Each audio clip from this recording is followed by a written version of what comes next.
Now, it will also stream music from your phone through the system. So if we go to music, we click on music here, Chili Peppers there, I'm going to turn this down, click play, so that's playing. You see at the bottom, hands-free system. If you just touch that, you see you've got a choice between iPhone and hands-free. It's on hands-free.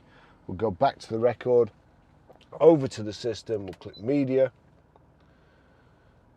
Bluetooth, it's already on Bluetooth audio. Now, if it's not, the source button at the bottom right-hand corner there, you'll see there, it could have been on CD. So, sorry, just turn that down.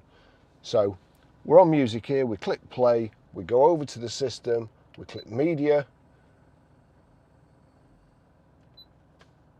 and there you go. If it's not on, change it to, it keeps defaulting automatically to the Bluetooth, so that's how you do it. And there you go. If I turn that up and then turn this up,